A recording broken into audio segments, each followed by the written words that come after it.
Welcome, everybody. Yeah, it is. Thank you all for being here today with us for this momentous and celebratory moment of welcoming Mahmoud Khalil home.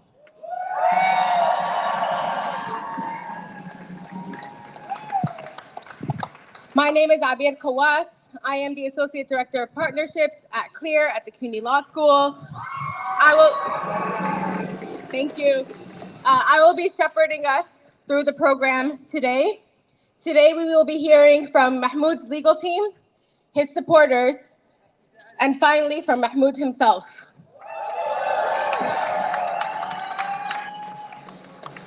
I want to acknowledge that I understand there's a lot of people who cannot see the stage right now. Don't worry, Mahmoud will come down to address the crowd. As for now, we're going to go through with the program, and then we're going to have a Q&A section afterwards where some of the legal team and Mahmoud will answer questions to the press. Thank you.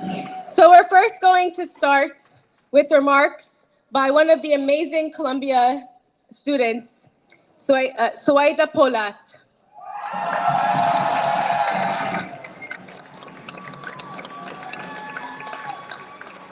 Hello, everyone.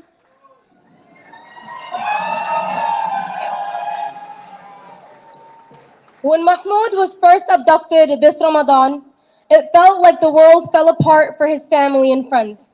In a matter of minutes, he had been transformed from someone we knew and loved into almost a ghost. We could no longer hear his voice or see him laugh around the dinner table, except through the occasional telephone. Today, more than 3 months later and 104 days too late, Mahmoud has been returned to his beautiful baby and to Nour.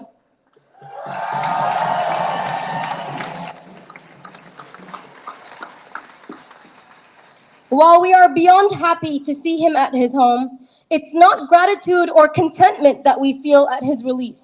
Not when we see hundreds of people snatched from their families by masked men at courthouses, in schools, in hospitals, and everywhere in broad daylight.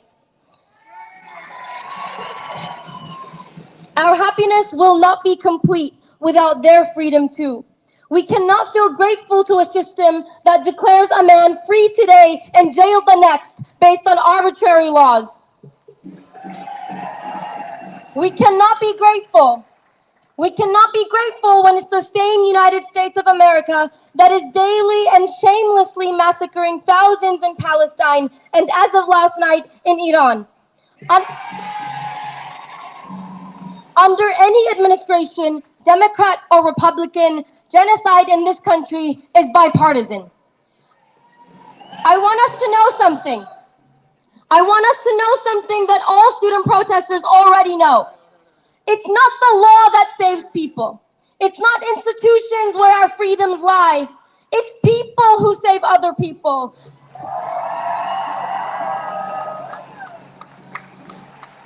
It's people who save other people by refusing to cower to racist systems that deny us our humanity. The joy that we have experienced today at Mahmoud's release is the same joy that we will experience once Palestine triumphs over colonization, once every refugee is returned to their rightful home, and once every prisoner escapes the jail cell.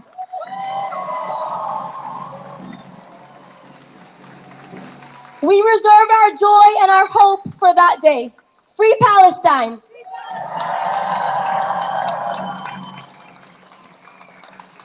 Thank you, Suwaida. Thank you for everything that you do, for the student movement, for everything you've done to support Mahmoud. Up next, we will have Professor Rashid Khaledi. Professor Khaledi is the Edward Said Professor Emeritus of Modern Arab Studies at Columbia University.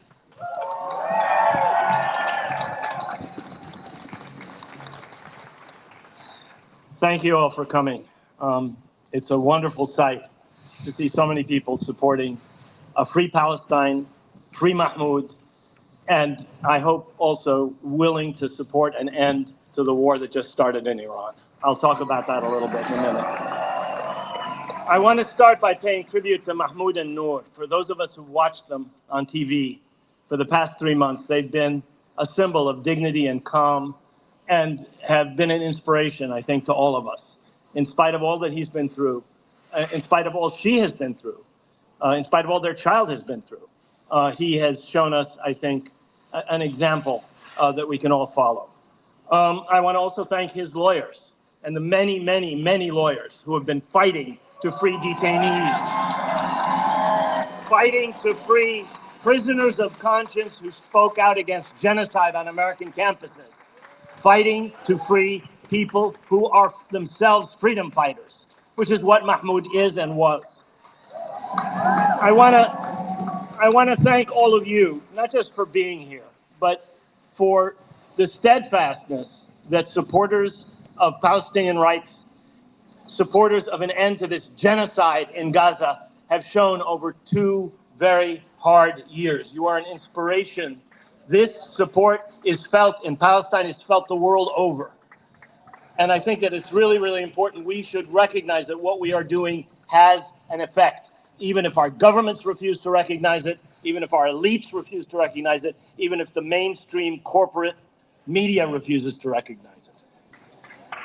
4 years ago, 1 year ago, 4 blocks north of here, I spoke the day after New York City police stormed Hind Hall and the university campus was locked shut. I said on that day that students at campuses across this country and across the world who opposed and oppose genocide in Palestine were on the right side of history. They still are, we still are. History will judge the war criminals who have slaughtered tens and tens of thousands of innocent civilians in Gaza, starving them, letting them die of thirst, of their wounds, funding, arming this genocide. History will judge them. We, you are on the right side of history in this struggle. This has become a global movement, even though the genocide has not only continued, but has accelerated. It now represents an overwhelming majority of the world's population. Corrupt and rotten governments notwithstanding, the people are with us.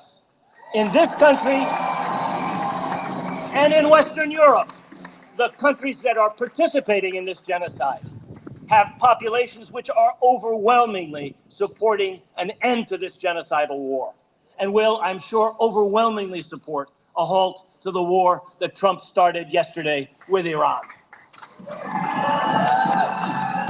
Now, this war is not just Trump's war.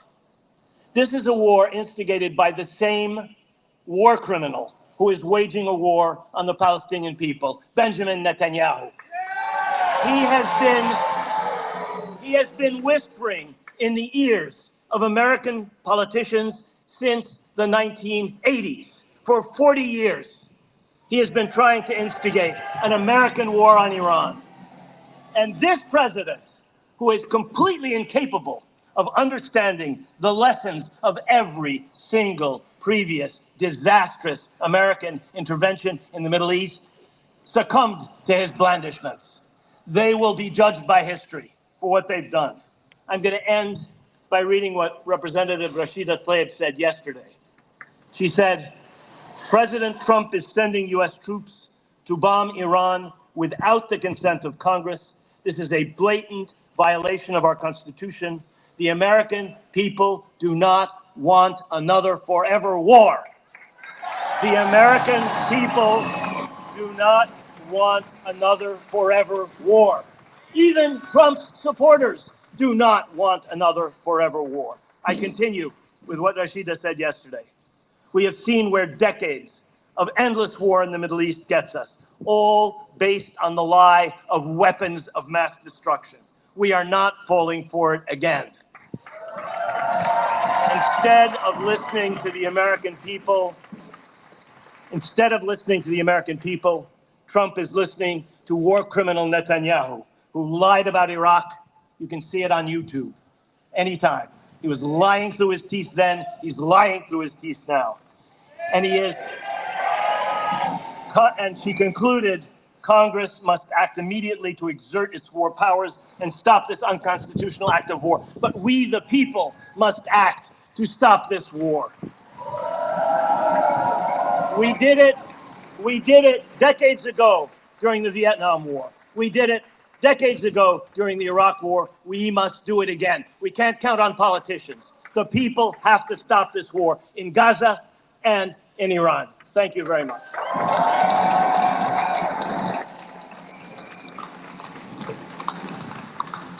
Thank you, Professor Khaledi. We want to give thanks to the Columbia community who is out here today to support Mahmoud.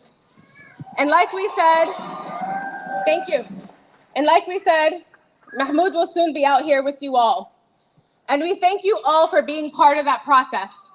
And right now, I want to give a specific thank you to all of the amazing team of lawyers that got Mahmoud home and that continue to fight with him today. We want to thank Amy Greer of Graytel and Lewis, the Center of Constitutional Rights, the Center for Constitutional Rights, Clear,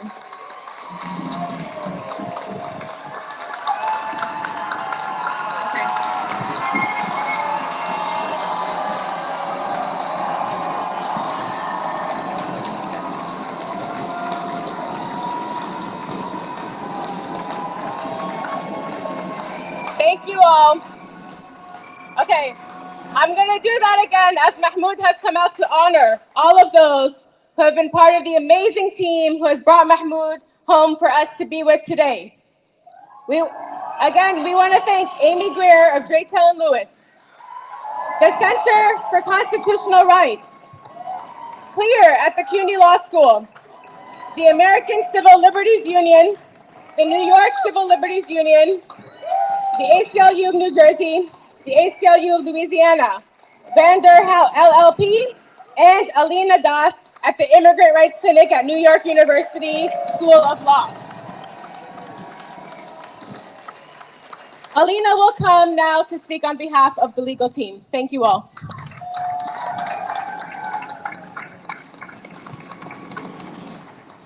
Thank you. I know I speak for everyone who's part of the legal team to say how overjoyed we are that Mahmoud is finally home.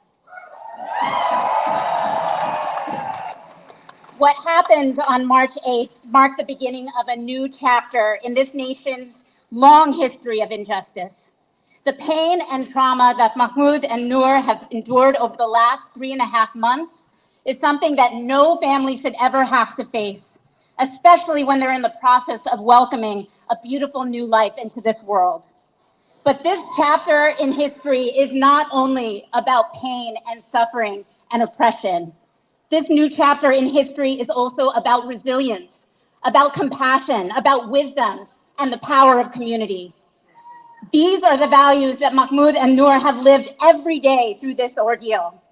This victory is their victory, and this victory is your victory, because all of you have been there with them on the streets, in the courtroom with us, in all the big and small ways that matter, showing up for this family and expressing your commitment to human rights in the United States and, of course, in Palestine.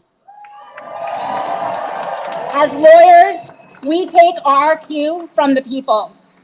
From the moment that Amy Greer and Kyle Barron stepped in, racing across the clock to file Mahmoud's habeas petition, At 4:40 a.m., as our government was trying to disappear him, an extraordinary legal team has come together, including all of the people who are standing here in front of you and many who live in all parts of the nation who couldn't be here today, but were fighting every step of the way.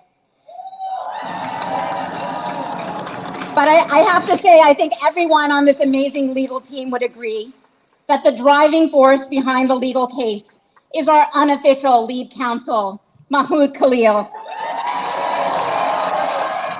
who has always been his own best defender for himself and for his people. So where are we in the legal proceedings? Our federal case is ongoing, and the legal arguments boil down to this. No matter what power the federal government claims to have over the lives of immigrants, the US Constitution forbids them from using that power to punish or silence immigrants for exercising their rights of speech and expressing their viewpoints. That is the issue that is going to play out in courts. The federal court has already found that the government's reliance on an arcane foreign policy ground of deportation is likely to violate due process. And as you all know, after giving the government every opportunity to justify Mahmoud's detention or contest our evidence, the government failed to do so. And on Friday, the federal court ordered his release. But this case is far from over. The government has already filed a notice of appeal of the release order, and the same day that the federal court ordered Mahmoud's release, the immigration judge ordered his deportation, even on the basis of the vague foreign policy ground that the federal court already ruled that this government cannot rely on. We are in for a long fight. And make no mistake, this fight is a fight for Mahmoud, but it is also a fight for all of us. When the US government tries to silence Mahmoud, they are not only violating his First Amendment rights, they are depriving us all of our First Amendment rights. And not just because many of us watched what happened to Mahmoud and Nour in horror and feared that the same thing might happen to us or the people we love because we speak out. It's also because the First Amendment protects not only the right to speak, but it protects everyone's right to listen. The First Amendment helps ensure that the government cannot control the debate by silencing dissent, so that we, the people, can hear all sides and judge for ourselves what is right and wrong. If that gets taken away, everything else we hold dear in our democracy will begin to crumble. So remember that. The US government has accused Mahmoud, this incredible husband, father, and Palestinian human rights leader, of being a threat. But the opposite is true. The greatest threat that anyone could pose to our democracy would be to stay silent in the face of injustice. If we do not speak up now to defend our values, to defend the Constitution, we will lose those rights. What happens to Mahmoud is happening to all of us. So thank you, Mahmoud, for the privilege of allowing us to be your lawyers. And thank you, Mahmoud, Nour, and to everyone gathered here for fighting for us all.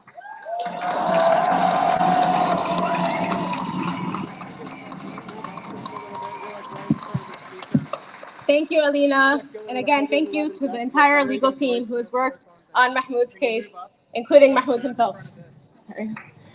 Okay, so I just want to reiterate that I understand that a lot of you cannot see what's happening on stage right now. We promise you that you will all have a chance to see Mahmoud and his wife Nour, to lead you and to welcome into the movement.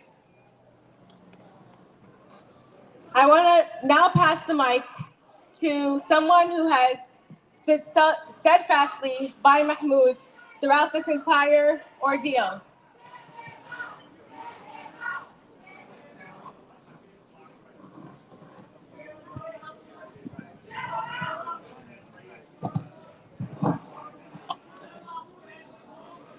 Okay, I'm going to welcome someone who has stood steadfastly by Mahmoud throughout this entire ordeal, Dr. Nour Abdullah, Mahmoud's wife.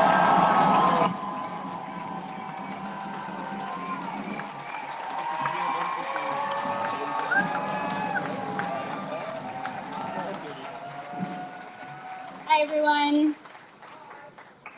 So just yesterday, after a long 104 days of separation, our family was finally reunited.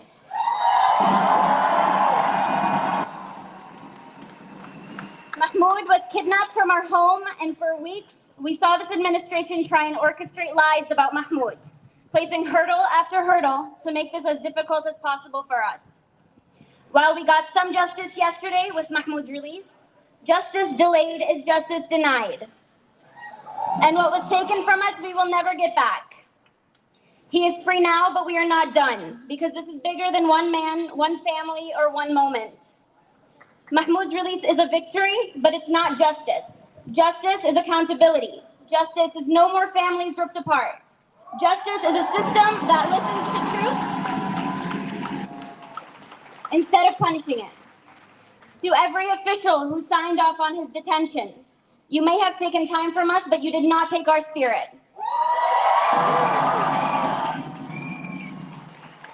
You tried to silence him, but look around you.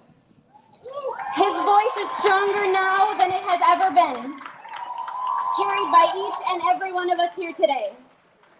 Mahmoud missed the birth of our son, but he will raise Dean with pride, strength, and purpose.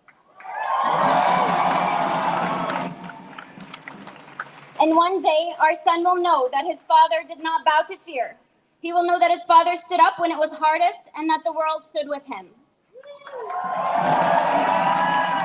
So from the bottom of my soul, thank you to every organizer, every advocate, every person who said his name, who refused to let him be forgotten. You brought him home. And we're not finished until no one is jailed for speaking the truth, until no one is silenced for defending human rights. We will not stop until Palestine is free. Thank you.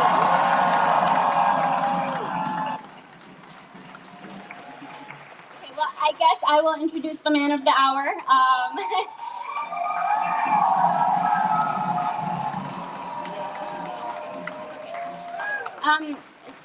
So my husband, Mahmoud Khalil, I don't know what else. He's my husband. He's an incredible man.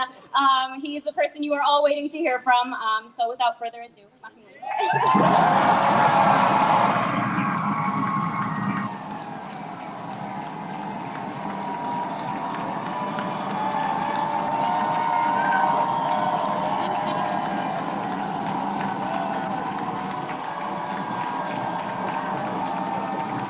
Thank you.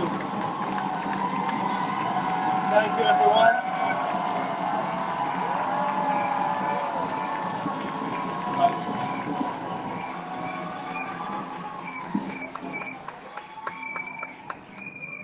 Thank you, everyone. And I don't know how now I will match Nour's amazing speech, so please forgive me.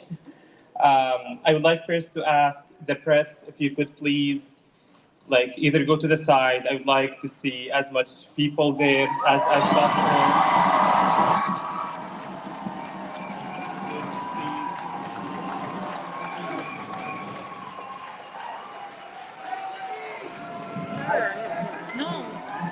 My bad, sorry. I was just trying to Well, totally want to get to the front. well. Here I am. Here I am with you.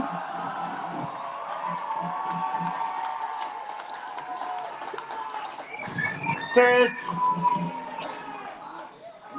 I'm grateful to be standing freely next to you all. I'm grateful to my wife, Nour, whose support, love, and care has kept me upright. And I'm grateful to every single person who stood by me during this time. Of course, I'm also thankful of the amazing legal and the larger team, who without them, I wouldn't have done this.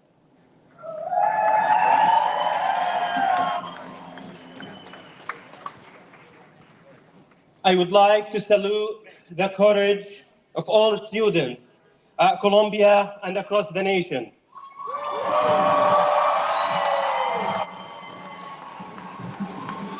These students who continue to protest, I want to honor especially my friends at Columbia University.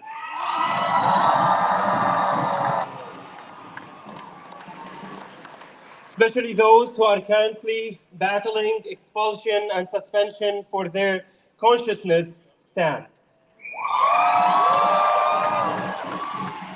As many of you know, the Board of Trustees at Columbia, the shameful Board of Trustees at Columbia,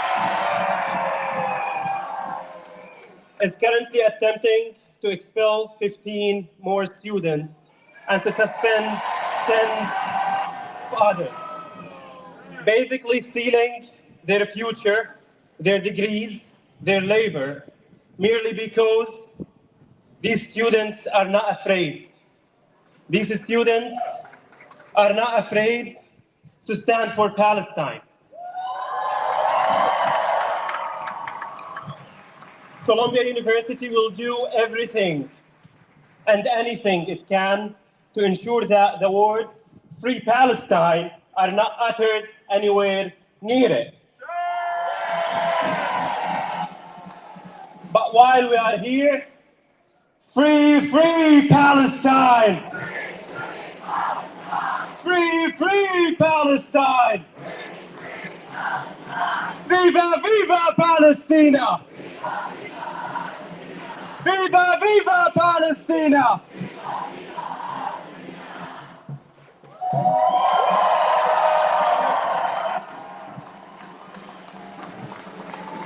I hope that Columbia University heard your chants.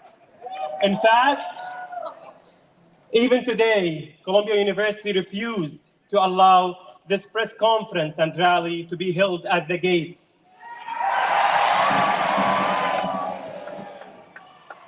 Just so that we cannot remind them that they fund the killing in Gaza.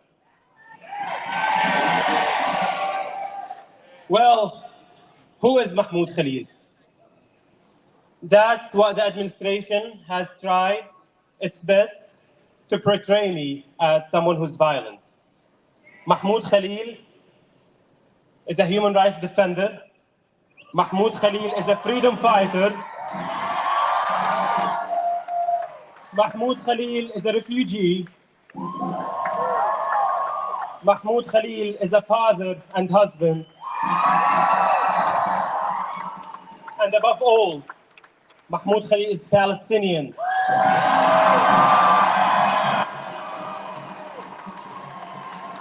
Mahmoud Khalil is a Palestinian who refused to remain silent while watching a genocide in Palestine.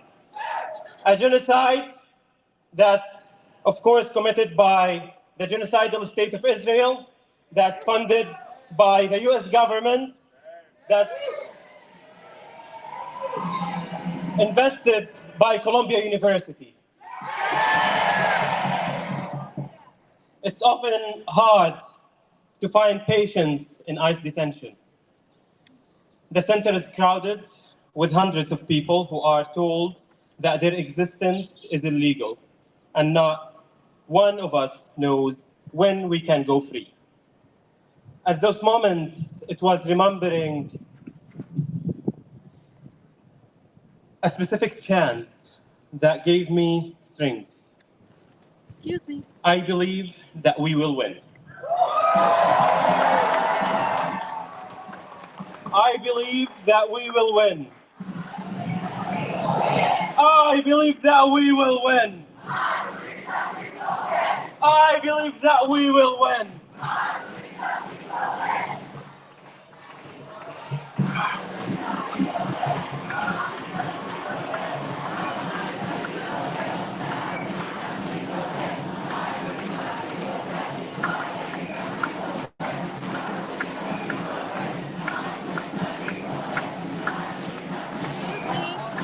Excuse me.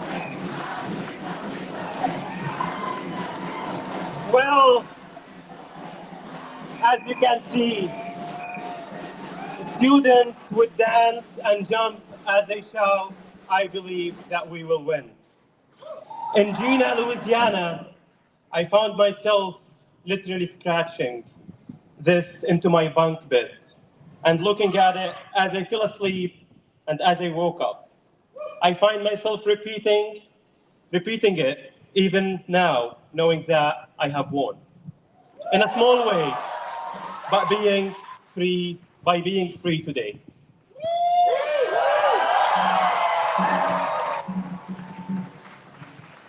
While I'm grateful to be here with you all, I must say that this is only the beginning of a longer fight towards justice.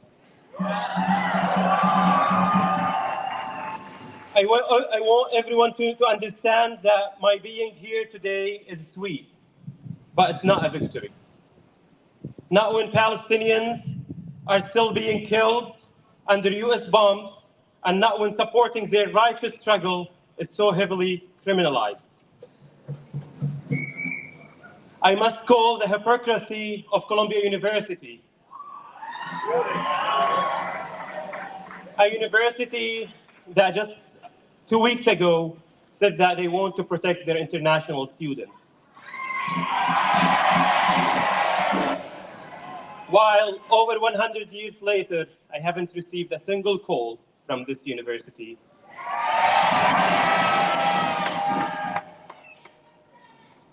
I also must call their double standards. How did we become targets of Israel-aligned groups? Because Columbia University failed to protect its students. Columbia University, in fact, emboldened these individuals to continue harass and harm students.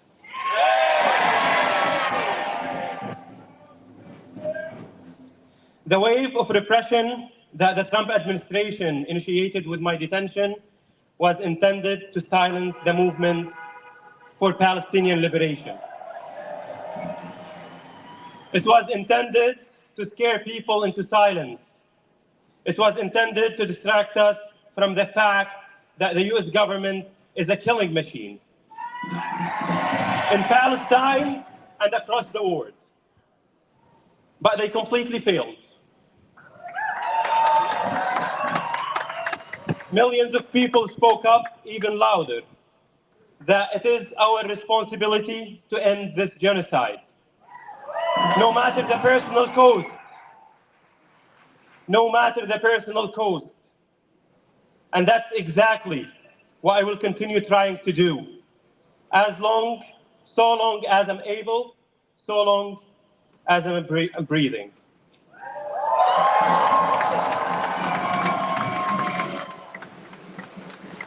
Finally, I want us to remember that there is still a Palestinian political prisoner in ICE detention, Liqa Kurdiya,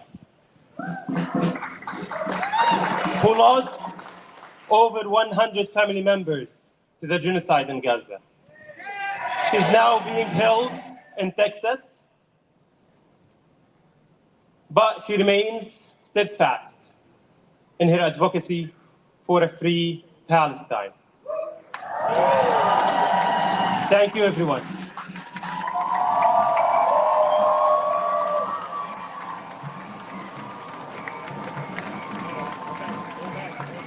Welcome home, Mahmoud Khalil. Welcome home, Mahmoud Khalil. Welcome home, Mahmoud Khalil. Welcome home, Mahmoud Khalil. Thank you, everyone. Excuse me. Excuse me. We're going to transition into a brief Q&A section. I'm going to just let the crowd know again that Mahmoud will be going out into the crowd, so please be patient as we go through this Q&A section. We're going to invite Mahmoud up, as well as some of Mahmoud's legal team, to ask questions to the press,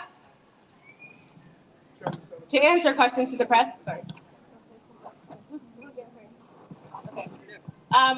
First, we're going to have the legal team, whoever's just come up and say your names and spell them out for the press. Ramzi Qasim from Clear, R-A-M-Z-I. Thank you. K-A-S-S-E-M. Bahar Azmi, AZMY, from the Center for Constitutional Rights. Veronica Salama from the New York Civil Liberties Union.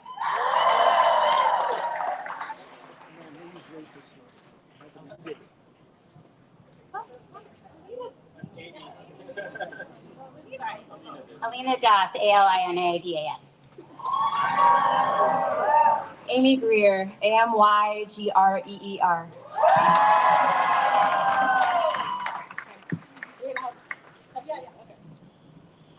Ask the questions. Okay, so we're gonna have time for like 5, 6 questions, and I know like folks are gonna want, a lot of people are gonna want questions. We will repeat the questions so that everyone can hear, and then we will move on. The first question I would like to take, though, I don't know where the reporter from The Spectator is.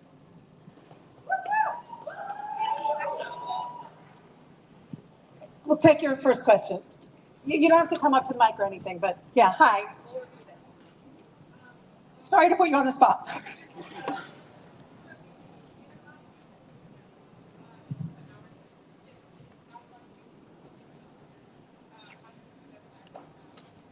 So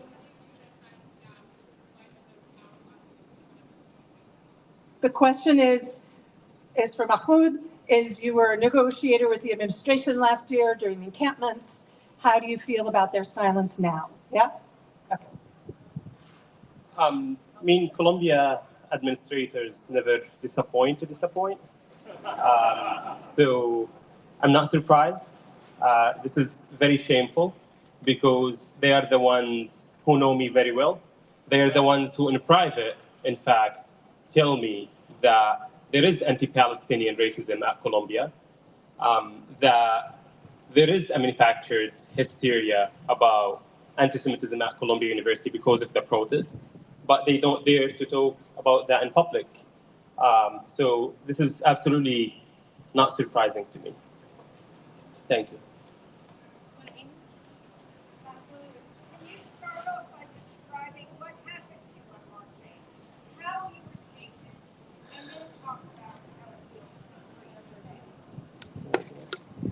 So she's asking Mahmoud to describe what happened on March 8th when he was taken and how he feels today. It felt like I was literally being kidnapped, where you have plainclothes agents literally snatching you off your apartment building without introducing themselves, without introducing an arrest warrant. I was mostly concerned about my then pregnant wife, Nour, that they basically cut me off of any means of communication for over 30 hours. These 30 hours were the most difficult time during the whole experience. The fact that you don't know what's happening, the fact that you don't know what will happen next, the fact that during the early hours of these 30 hours, they wouldn't tell me what I'm being accused of. So that definitely was frightening. And now it feels, I mean, great.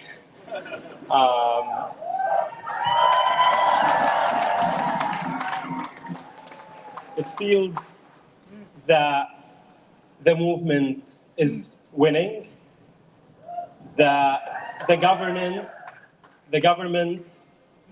is actually frightened of us. That's why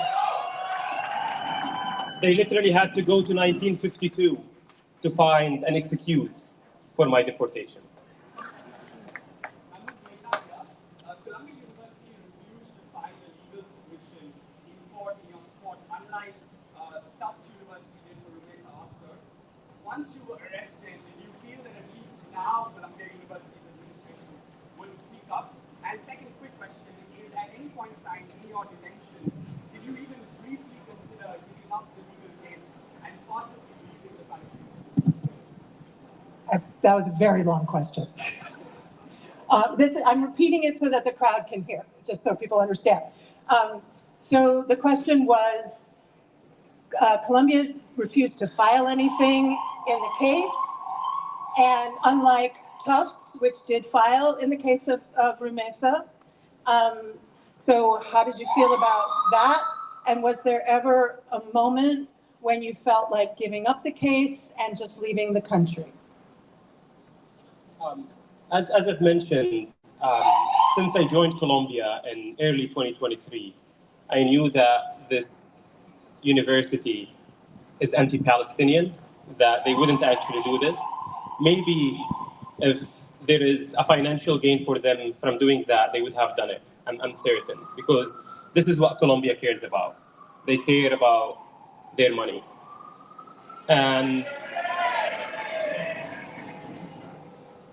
I don't remember a time where I considered giving up, because from the moment I got arrested, I knew that my case is righteous. I'm righteous. My speech should be celebrated, not punished. And this is what I will continue to do.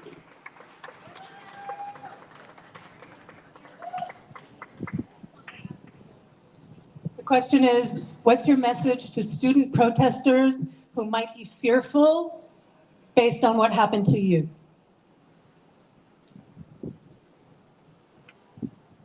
We will win. I believe that we will win.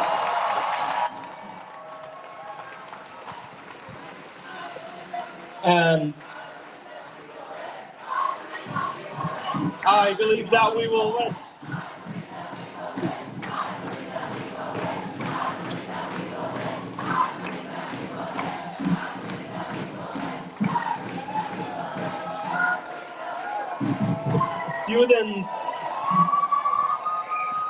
Students across the country have always led us toward what's right.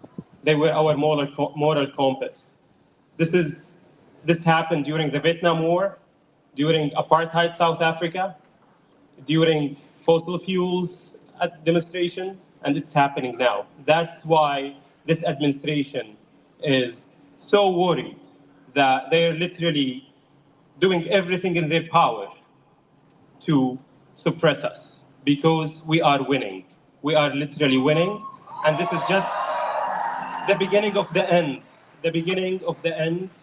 of the U.S. complicity in the genocide in Gaza, the U.S. unconditional support to the genocidal state of Israel, and to Colombia's complicity in Israel crimes. Sorry. Go ahead.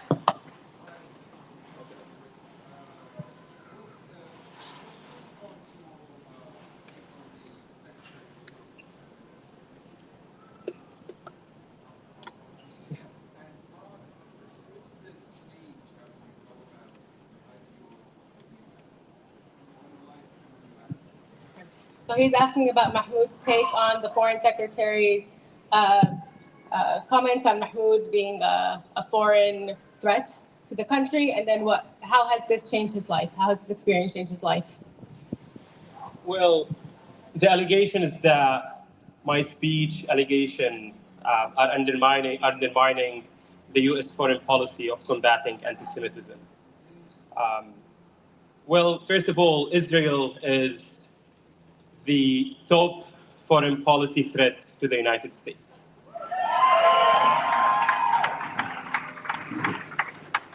Second, it's ironic that this is coming from a person, Marco Rubio, who regularly meets with neo-Nazis, who in fact endorses right-wing parties in Europe. Germany's AfD, the most extreme neo-Nazi party in Europe. And what's actually threatening the interest of anti-Semitism, of combating anti-Semitism, is the unconditional support to a country that's waging a genocide in the name of the Jewish people.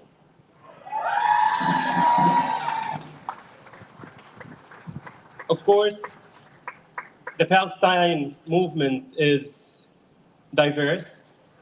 There's no place for any kind of hatred, whether it is anti-blackness, anti-Semitism, or any sort of hate. And we made that clear.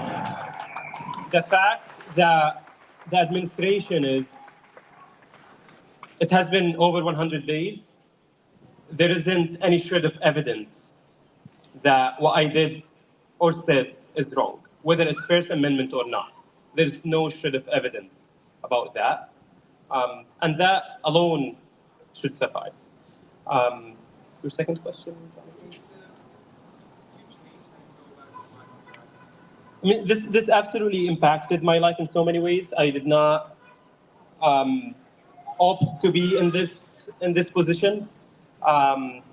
And I absolutely don't want to be the face of the student movement because there are much more students who are much braver than me. But here I am. I will definitely take that with pride. I would continue to advocate for Palestinian rights, no matter what.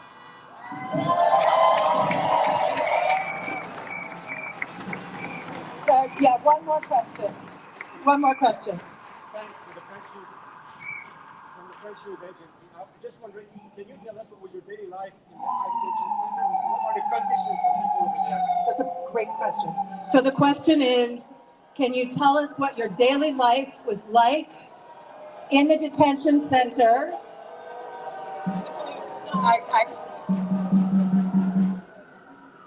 Wow, that's a lot of police.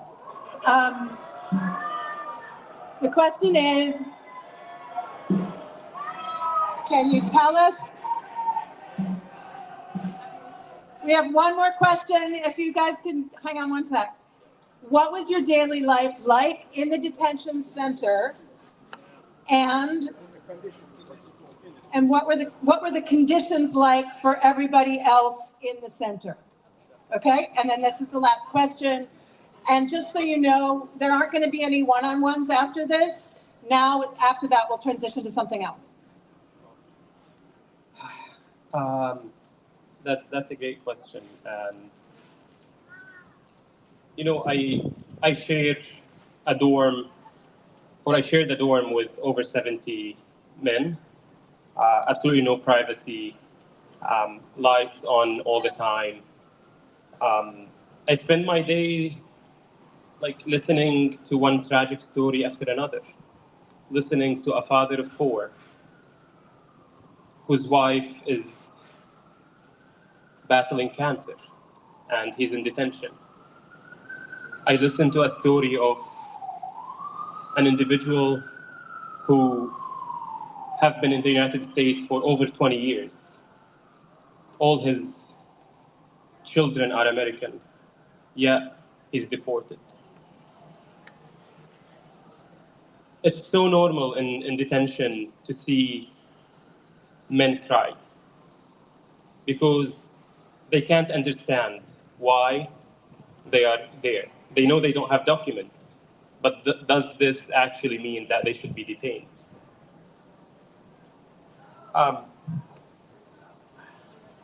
What's happening behind ICE detention gates is horrendous. It's a stain on the US Constitution. It's a stain on the US consciousness, because I fear that in a couple of decades, we would look back at what's happening now and regret that. But it's actually taking toll on real people's life, unfortunately.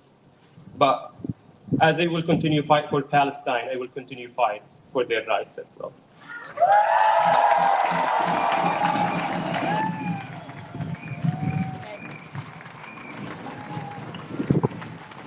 Thank you all. This is the official end of the press portion of this program. Press is free to disperse. The press conference is over, and I'm going to be passing the mic to Palestine Youth Movement, who will lead us into chanting and let everyone know what will be up next. Press is free to disperse now. Thank you. Free, free Palestine! Free, free, free Palestine! Free, free Palestine! Free, free, free Palestine! We want justice, you say how? Lift the siege on Gaza now! We want justice, you say how? Lift the siege on Gaza now! We want justice, you say how? Stop the deportations now! We want justice, you say how? Stop the deportations now! We want justice, you